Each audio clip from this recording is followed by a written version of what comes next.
Don't take yourself too seriously. We've all tripped and fell. We've all farted in public by accident. We've all said a bad word when we weren't supposed to. You get a little embarrassed. That's all it is. Don't take yourself so seriously because it's a hobby. We're supposed to have fun. We're supposed to make other people have fun. Welcome back to the Drum Show. I'm excited. I've got none other than Steven. Nice name, by the way. He's one of my students. He's been an online student. How long have you been in the program, Steven? 2 years now. 2 years. Very cool. Mm-hmm. Very cool. Yeah. And so yeah, even though he spells his name incorrectly, it's okay. We'll forgive him. He actually, I wish that my name was spelled with a V. Because the number of teachers in high school in school that called me Stephanie when they were calling roll, Yeah. just assumed that the IE was like left off, and also the A. Anyway, whatever. These are my issues to talk about in counseling, not yours, Steven with a V. Yeah. So, and you're out of North Carolina, right? South Carolina. Originally from New York, but I currently live in North Carolina. I've been living here for 14 years now. Okay, very cool. Now, okay, so the reason I do these here on the podcast is because I know for myself, it helps hearing from people when I'm learning new things, when I'm, because we all go through essentially the same learning process. We all have the same struggles. Everyone emails me and they're like, this is probably a new one, and it's pretty much not a new it's not a new issue. I've, heard it before. I've dealt with it myself before. I just did a podcast today on 2 emails I got over the weekend. Exact same situation. Not exact same, but the same general idea. And so I don't know. I think it's good to hear from our colleagues and those that are learning the drums and what's worked for them, what hasn't worked for them. Now, Steven, known him for a couple years now. You've come to 2 drum camps now too, right? Yes, sir. Yep. Yes. 2 drum camps. We hung out at a show that I did in Black Mountain, North Carolina. So awesome. Yeah, we go way back, at least 365 days. No, we've done some good hanging out. So, by the way, if you are interested in drum camps, the link is below. That registration will be open until it's sold out. So we sold out. I'm already signed up. I'd love to see you. Yeah, Steven's coming back for the trifecta. Yeah, they're a ton of fun. But they do sell out. So I'd love to have you be a part of one. Okay, Steven, how long have you been playing the drums? 2 years. 2 years. Okay, so you started right around the time you started with me. Yes. Very cool. Why? What was your? I always like to start with people's why. What is your why for playing? Why did you start? Well, I think at the time I was going through a difficult time in my life, and I was looking for something outside of the traditional physical kind of activity that we would normally run to, walking, running. I mountain bike, stuff like that. And so I chose drums just because of the physicality of it. That's basically why. And specifically, I chose drums. I'm going to go a little bit more deeper. I was actually watching you during my tough time. I was watching you, and I didn't even have a plan to drum, but I was watching you. I just liked the way that you taught stuff and just the way that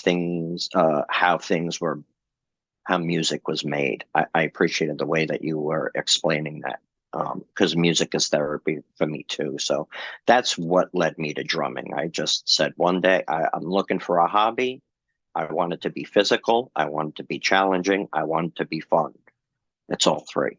Nice. Exactly. It is all 3, isn't it? Yeah. So, okay, and that's kind of your why. I always start with that for people because I think sometimes we put the cart before the horse. We're like, we want to learn the drums and get this big plan going, but it's like just taking 10 minutes and going, hey, wait a second, why are you playing the drums? Because if I get a surgeon in here, I've had a surgeon as a student, and they were putting all this pressure on themselves because they're a very high achiever, obviously, and you know, they wanted a way of stress release. They just wanted to be able to plug in and forget the day, play some songs they loved, be proficient enough to do that. And they kept taking it to a place of this stress and pressure. I got to perform. And it's like, hey, hold on. Let's revisit why you're playing the drums, because you're kind of sabotaging yourself here. Now, should that mean we don't strive to be good at it? Well, no. Right. But if we got something that's a hobby, it's like, come on, why don't you take the pressure off? It's okay if you don't learn the drum beat for this song by the end of the week. It's fine. Right. It's really gonna be fine. I went through that cycle. Yes, I'm still going through that cycle, and we'll continue to go through that cycle. Well, it's funny the mental side we go through, because now, do you mind me asking, what do you do for a living? What did you do for a living? What what are your areas of expertise? Right now, I'm a house husband. It's actually the most successful thing I've ever been in my life. But essentially, most of my career, I've roller coasted through between blue collar and white collar stuff. I can't necessarily say I had a career, but business management. I've managed business from mom and pop shops to multi-billion-dollar companies. I was a director of operations for one of the largest corporations on planet Earth that will remain to be unnamed for just the climate of America today. Sure. But dealing with people, logistics, stuff like that. Okay, very cool. So high achiever. And that's what I found is I have a lot of those come through the program, and it really locks them up when they are, especially at the beginning of learning, and they can't do some of the things. What was your experience with some of that when coming in, completely new skill, don't play anything else, and now you're trying to learn this thing? What was that like? Exciting. I mean, exciting for me at first because I was doing, well, you see my drum. This is the room that I still. I was going to say, there's kind of a silent flex going on in the background there, man. I only have one drum set on camera, but Steven's like, no, I got the practice kit, I got the E kit, I got the regular. You want another? I got four or five more I can put in here. Yeah, if I drop the curtains, you'll see more stuff. But we'll keep that hidden so my wife doesn't see it. There's a reason the curtains are up. I'm sorry, what was the question? So what was the process like? I know exciting, but what was the process like? It was super fun at first. And I mean, my original goal, I bought a drum, we went out, bought a drum set. I studied, I watched your videos. My one goal was to learn the money beat. You know what I mean? I really didn't have a goal outside of that. And when, as soon as I signed up to your courses and I learned that I'm obviously not holding the sticks properly and this and that, I'm not sitting right. That's when it starts to mess with your brain a little bit, because that's it. There's a fine line between hobby and work. I mean, take a basketball player or an athlete, somebody like that, where they just started playing on the playground and then they're doing it in front of millions of people. So I think the pressure starts when you want to get good, and that's not a bad thing. It's just the way we deal with it is the bad thing, I think. Yeah, we kind of start to get locked up whenever it, and that's one of the reasons why I don't always lead with, which goes in the face of some drum teachers I do know. I don't always lead with technique or rudiments. I usually lead with music, and I kind of let the music lead the horse to water, if you would. So once we start, this is kind of uncomfortable. Wait a second. And my back hurts when I sit here for 10 minutes, or, hey, why can't I do those doubles on the bass drum? It's like, well, let's talk about it. And, and that's kind of how I've sequenced my lessons, but it is hard to keep it out of that realm of like, okay, I'm not going to put this in the realm of pressure and have to do this. I'm going to keep it in the realm of fun. Like, how do we balance that out?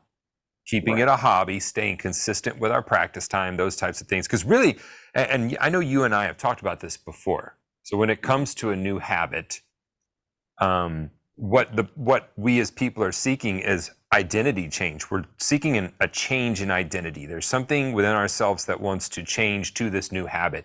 Maybe you've decided to, stop smoking or eat cleaner or go to the gym or start meditating, whatever you've decided to do, right? You start to identify with a person that eats healthy. I am a person that goes to the gym, those types of things. And really the thing we're looking for is an identity change. We're looking to be called a drummer. And then we look at it like, well, what do drummers do? And so it's kind of getting that identity change without ruining our lives in the process of putting all this stress and guilt on ourselves. For not achieving and making money. I know for me, it's like, what's the ROI? And it's like, there's no ROI. It's music. There you go. That's your ROI. Right. This podcast is brought to you by the Drum Better Daily program. That's actually my online drum school that I've run now for 12 plus years. Not only have I been playing the drums professionally since the age of 15, I've been teaching since the age of 18. Matter of fact, I talked to one of my first student a few days ago. I actually called him to see if he could sub a gig out for me. Daniel, love you, man. And he's still playing. He's still doing it on a pro level. I would love to have you go check it out at stevensdrumshed.com. You can find a link to that in the show notes or video description, whichever platform you're watching it on. But it truly is a community of like-minded drummers where we are striving to just be the best that we can be at the drums. In addition to over 70 pre-recorded drum courses, there's also a tech talk area where we talk about everything technology related as it pertains to the drums, e-kits, recording, doing videos, all of that stuff. There are forums where you can hang out with the other students as well. We do 2 live video student calls every week that you can join if you'd like to. We do guest artist calls monthly, and I'll even make you a personalized lesson plan if that's what you need. Yes, we talk about the nuts and bolts of drumming. Yes, I give you exercises, but we also talk a lot about how to practice more efficiently, how to practice better, and how to get more out of your practice time. I know you're just like me. You're busy, you're being pulled by work, by family, by friends, by other responsibilities. Whenever you practice, you really want to see gains and have it be productive. That is what we focus on in the Drum Better Daily program. I'll have to say personally, it's been really cool because some of these students I've worked with for over 12 years, we started running drum camps last year in 2022, and I got to meet some of them in person for the first time. Those drum camps have been selling out. They've been just blowing my mind with how much fun they are and how great a time it is to bring the community together in person. A community that was started online and has been going online strong now for over 12 years. I'd love to have you be a part of it. So you start playing. How long did it take you to learn your first song? I got Billie Jean. I think I did Save Your Tears first before I signed up to SDS on your channel. Save Your Tears, I'm going to say, very sloppily, probably a week, not even. I'm going to say about a week. Yeah, that's where I felt, That's what I tell people. I'm like, going from not playing the drums to playing your first song, it's not a huge jump. We can make that jump pretty quick, And I could probably easily say I learned it in a day, but no. For me to feel comfortable to have my wife come up and say, does this sound okay? You know what I mean? It was about a week. Yeah. Okay. And for those of you, I have a series on YouTube that's Learn Your First Songs, essentially. And there's several songs up there. I think there may be 5 or 6 by now. Save Your Tears is one of them in that series. Because I want people, when they first get the drumsticks, to go, hey, learn my first song on the drums. And I want them to be able to do that because it's a big win. We talk about daily wins in the program. Yeah. And I played that song for months after that, Yeah, well, it's like, once you learn it, it's like an old friend, you get to Right. go back to Mhm. it and keep playing it. Okay, so you got into there, you got in the program, started feeling a little bit of pressure. Mhm. What does practice time look like for you? Right now, it looks like I'm we, at camp we had to talk about habit. I had a problem with consistency. I started off very consistent, put in a lot of hours over time. That kind of fell apart, but we talked about consistency, and so we're in about 2 months from when we had this conversation, and ever since then, I could say I've checked off every single day on the calendar. I showed up every single day, whether that was just to do the molar for 20 minutes or not even, and maybe play a song after, or play two songs and do a shuffle in between for about 5 minutes or something like that. But there are days where I'm doing up to 2 hours now, Mhm. and consistently I show up every day with no matter what it's for. Even on the practice pad, I've hit the practice pad almost every day since camp, and I've had Nice. it for 6 months before camp. Nice. Yeah. That's So a huge win, man. Because I know yeah. whenever you were here, you were kind of a little bit down on yourself about getting out of that. So let's break out kind of what you and I had talked about, Hmm. which is, so books you can read on this topic. Stephen knows I'll sit here and sling books all day. You go in my office, there's books. There's books in the front. I have a lot of books. My wife was like asking me last night. She's like, "What do you want for Christmas?" And then she paused. She said, "Besides books." I'm like, Right. you know, um, Drums. yeah, drums. She's like, "Shut up, stop it. I'm getting you beard oil." It's like, okay, I'll take that too. Um, and so there's good books. The Power of Habit is one. The Practice by Seth Godin is another one. Grit, I forget the author of that one, is another one. Really good one. Tiny Habits. The Power of Habit and Tiny Habits go together real well. The Practice is and one we talked about on a live call last week. and Go ahead. Keystone Habits, how that has had a major effect as well.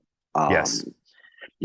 The more, almost immediately, as my practice increased, well, and became consistent, uh, my other activities have increased as well, which I've been just a hermit for the last year or two. And Mhm. really, even more than that, just because of the pandemic and stuff like that. But, I just got so used to just being at home and really not doing much. And now, you know, I'm plenty busy.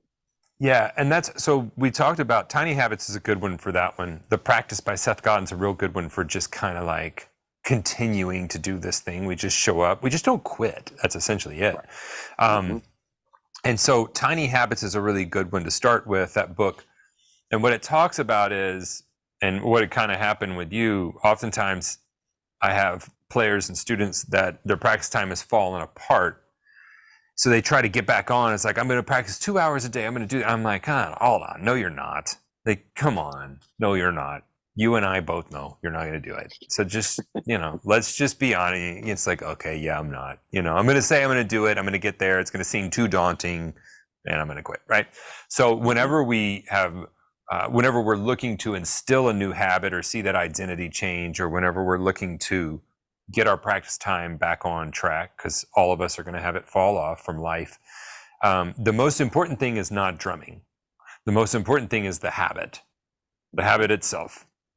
So forget what we're doing while we're there. We need to instill the habit, and it needs to be short, and it needs to follow a cycle.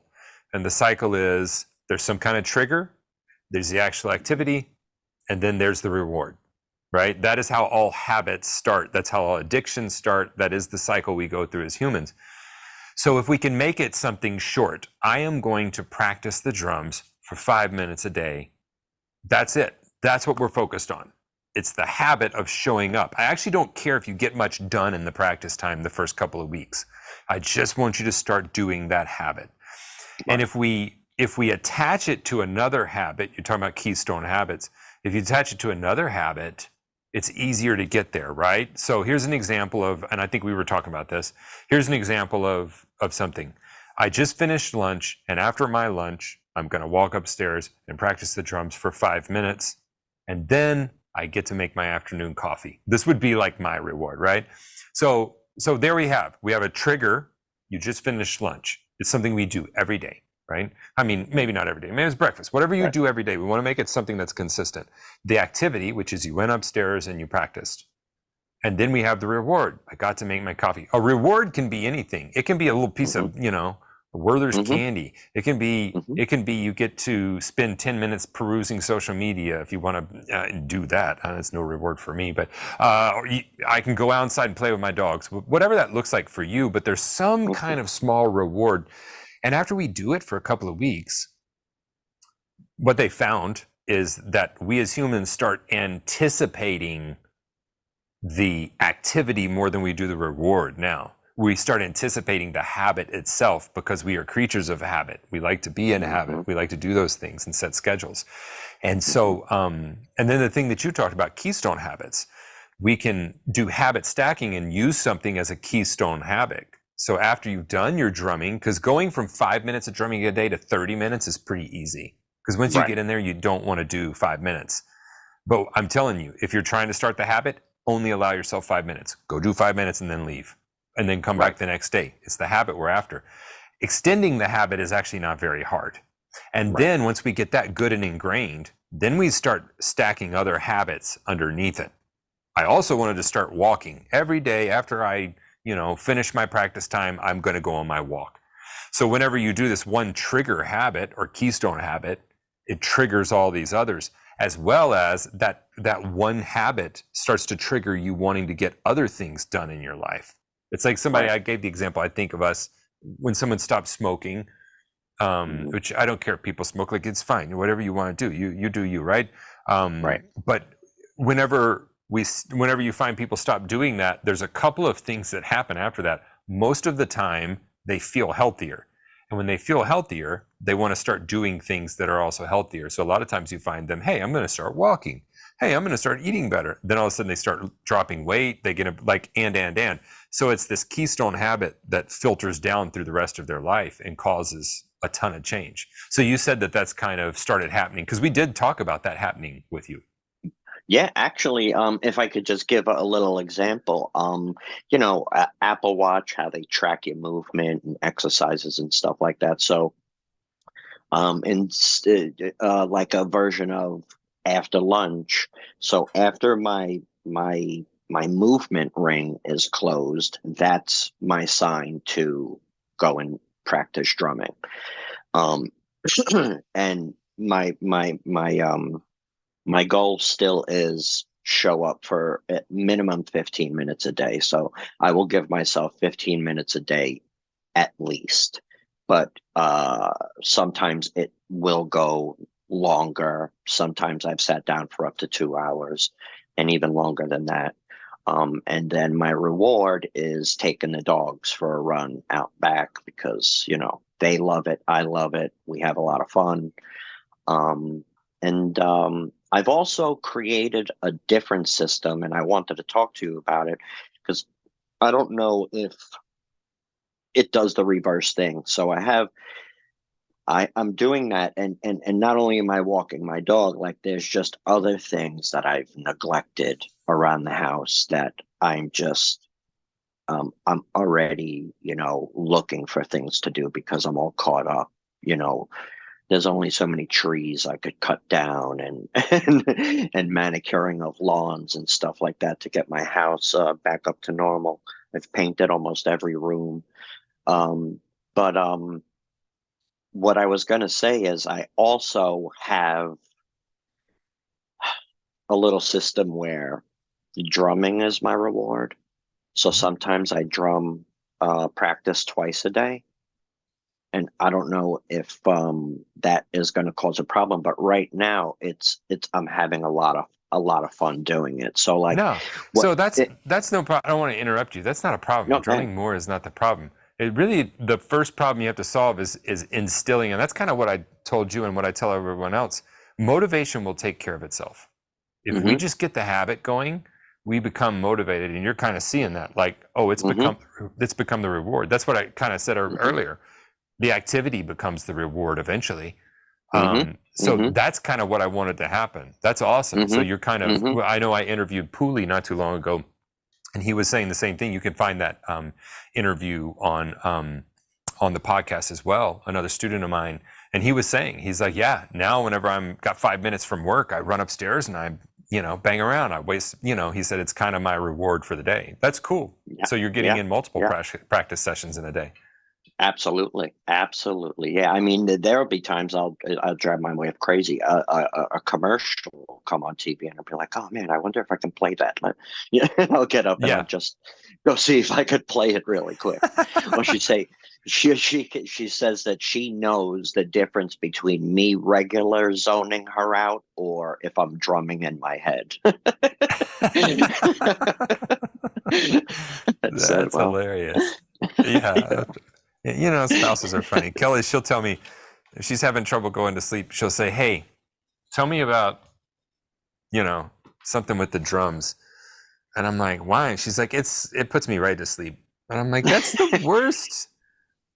She's like, I love it when you start talking drums. I just go right to sleep. I'm like, God, that's just the worst. Okay, I will though. I'll go ahead and do that for you. Once you've been married for a long time, it's like, yeah, sure. I'll, if that's what gets you going. Right. That's really funny. That's really funny. That's awesome. So even just since the short time since we've hung out together, you've already fixed the habit. You've already kind of gotten your motivation back together. You're already, playing, regularly. So what's the next thing? What do you feel like the next thing for you is? So, obviously still developing my skill, learning more songs, improved timing, technique, preparing for next camp. And I have a couple of musicians that I've been talking to for quite some time now. I feel we're pretty close to getting together and playing. So I have a few goals, I'm really at a point, I don't have much of a grand goal of, being in a band, but for sure, I want to be prepared for whatever comes up. You know what I mean? Because these are guys that have been in bands. They're really talented. So anything can happen. You know what I mean? So I just want to be prepared to play with other musicians in a jam, possibly, play in a band, possibly get a chance to play in front of people. Whatever comes my way, and just have fun doing it. I don't want to do anything that is going to not make it fun. I've had a couple of experiences that I've told you about where I've showed up to some jam sessions and they weren't the best. So, it skews my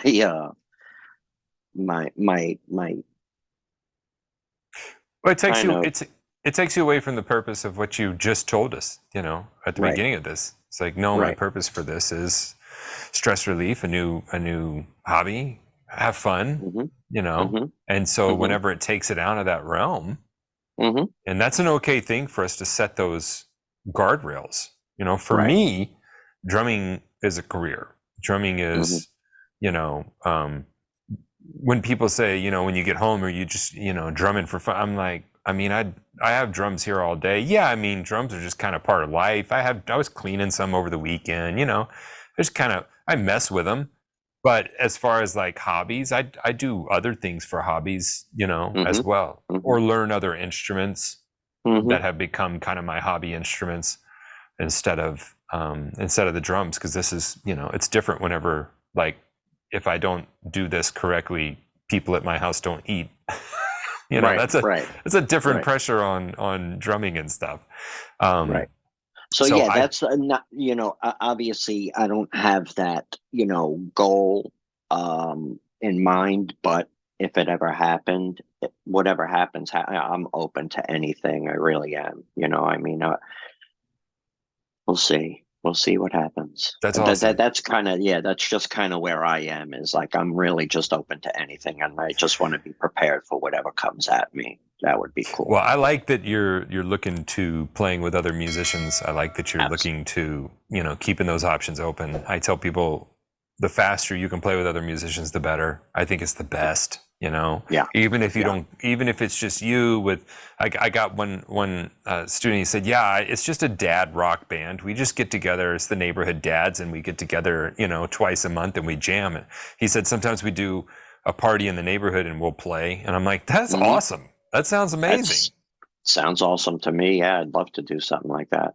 Yeah, I've got things in my life where I want to get back involved with them, things I used to do, hobbies I kind of let go, and my goals are equally as like they're just kind of like, yeah, just a local, if I could Mhm. do this locally, that'd be like really cool, that'd be Right. tops for me, Right. I think we have to have those things in our lives, Mhm. and for me, I think drumming can be that for so many people, Absolutely. Very Yeah, cool. All right. absolutely. If you could give a piece of advice to someone just starting the drums, or someone that's kind of caught in their let's do somebody that's, since you just went through this, somebody that's caught in their learning journey, they kind of hit a sticking point. What advice would you give to them? Don't take yourself too seriously. We've all tripped and fell. We've all farted in public by accident. We've all said the same a bad word when we weren't supposed to. You get a little embarrassed. That's all it is. We live, we go on, we breathe. Just yeah, I would say just don't take it so don't take yourself so seriously, because it's a hobby. We're supposed to have fun. We're supposed to make other people have fun. So that's all. Awesome. I love Yeah. it, man. Well, thanks for taking the time to talk to me and talk to everybody Oh else, man. and you know, give them some advice on the journey of drumming. I like it, Oh man. man. It's a pleasure. I love it. Love to hang. Well, very cool, man. Well, hopefully I'll see you here in a few minutes. We got a student call happening in a few minutes, so Yep. hopefully See I'll you in a see you few. on there, man. All right, cool. All right, we'll see ya.